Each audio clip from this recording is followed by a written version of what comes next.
Welcome to Doug in Exile. I have a band-aid on my nose because I got some skin cancer burned off. Not a big deal. Keep me in your prayers as always, but I wanted to remind you all, hey, go see your dermatologist, get that stuff checked out.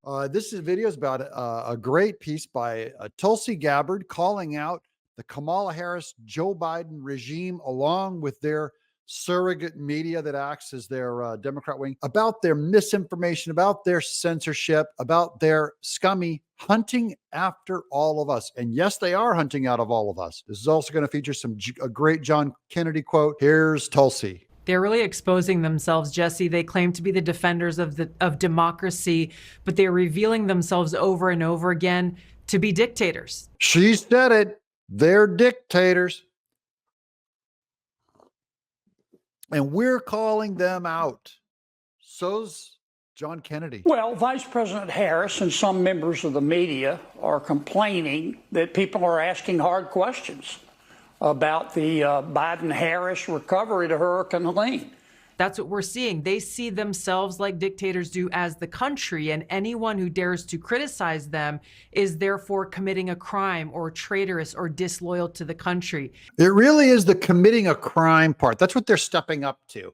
They're starting to call any questioning of FEMA or the government's efforts on the hurricane or disagreements on what's causing it. You know, they're allowed to go off on climate change and go, that's the cause, climate change did it, whatever. But if Marjorie Taylor Greene says it's weather lasers, they're like, you can't say that. I say you can't say it's global climate change. How about that? And because they're for censorship, they're going to already start reporting this channel and try to get it taken down because that's what you do, Democrat. You can't win an argument, so you got to take away the microphone. Here's Dinesh D'Souza. As soon as Elon Musk takes over Twitter, this is right when he bought it in 2022. Dinesh D'Souza predicted correctly. Watch the left quickly abandon its, quote, private companies can do whatever they want, unquote, position and start calling for progressive government regulation of big tech platforms. That's what you're hearing all week from Hillary Clinton, Kamala Harris, John Kerry, Elon Musk. They want them some hardcore censorship. Tulsi Gabbard is calling them what they are, dictators. This is how twisted their mindset is, and quite frankly, how dangerous it is. Just the other day, we heard Hillary Clinton say that on Rachel Maddow's show that those who are spreading disinformation should be charged with either civil or criminal charges to act as a deterrent for people exercising their right to free speech. So see, they don't care. Free speech is on the ballot, guys. Democracy is not on the ballot. You've heard me say it over and over again. Democracy is not on the ballot.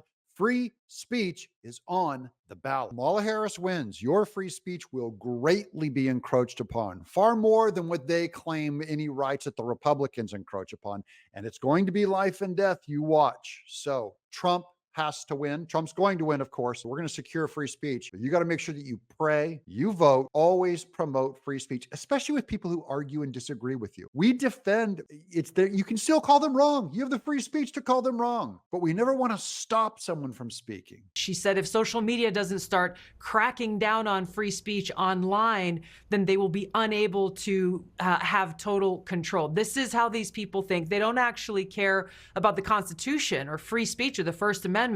But ultimately, they are more worried about we, the American people, criticizing them when they are failing to fulfill their fundamental and core responsibility. This is the biggest scare of all with free speech. Ladies and gentlemen, it is on the ballot. Kamala Harris has come out and said they're going to punish their opponents for their speech. They say that about Trump, but they're actually doing it. That is, there's someone who wrote memes against Hillary Clinton that sits in jail right now because of it. We're seeing them go after free speech. I only want to ask you, Americans, why, when Kamala Harris is clearly against free speech, is she getting 46% in the polls? She shouldn't be getting 30%. Like even Democrats should be turning on her going, I can't do that. Guys, I can't do that. That should scare the living daylights out of you guys. Half of America no longer supports free speech. Maybe even some of the Trump voters, those of us on the right half of America, don't support it. But at least our guy's going to protect it. And he's picking constitutional constructionist justices on the Supreme Court. It'll at least be protected, whether if Trump knows about it or not. He's going to pick the right guys. to care for the American people in their greatest time of need than they actually do about caring for people in their greatest time of need. It is infuriating to see. Yeah, you should be mad, like Tulsi Gabbard, infuriated. I get furious when someone goes after someone else's speech. That's what bugs me the most. It's cutting off this microphone, kicking off these shows, silencing them. The entire internet, big tech, is terrified of X right now. It's the only place where their brand is free speech. And as Americans come around to love free speech and value it, and as the other platforms continue to censor, block, ban, remove, manipulate you, they're going to lose market share. It's going to go down. If you believe that free speech, and I do believe it is, I believe it's actually profitable. This is what's really going on out there, and they're complaining about people criticizing their efforts. It's legitimate criticism, and maybe if they took action, then we would be able to say, hey, good job. You're delivering clean water to people who are literally just trying to survive. Tulsi Gabbard just told a story of people in, I think it was North Carolina, after the flood, that are drinking dirty water, dirty flood water. They have to because they have no water. The basics of civilization is collapsing under this hurricane. This is Helene. Milton is largely past. It's done some bad stuff, but I mean, Helene was much worse because they were not prepared. And Kamala Harris and Joe Biden didn't even learn that they should care until after it happened. It became politically expedient through the media for them to go, we better do something. We better fake like we care now. We got busted on that one. But people are drinking dirty water. And I'm only saying free speech is like water. Freedom is like cool water growing by the tree in the meadow. The Lord lay me down. The truth flows across that free speech. Ideas fall across that free speech.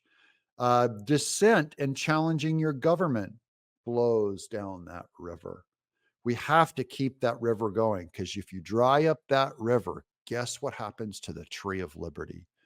It shrivels, turns brown, and dies. And if our tree dies, ooh, you got problems elsewhere. Here's John Kennedy with the final word. They say it's a new conspiracy theory. I'll concede that we need some new conspiracy theories, but it's because all the old ones turned out to be true. One thing we know about the past is that the media and the censorship people and all the people that are trying to police misinformation, they've been wrong. They've gone after stuff they were wrong about. They let stuff go that they shouldn't have let go, like the Russia collusion and saying that Hunter's laptop is fake. They should have cracked down on that. They didn't. And they let go all this. And then they went after stuff that flat out turned out to be true. I can't talk about it on this channel because I could get in trouble. So there you go. Thank you guys for supporting me. I'll let you guys know what happens with the biopsy. But hey, super chats are open. Thank you for your support. And thank you for leaving a comment. It pushes this channel out to everyone. I'm Doug in exile.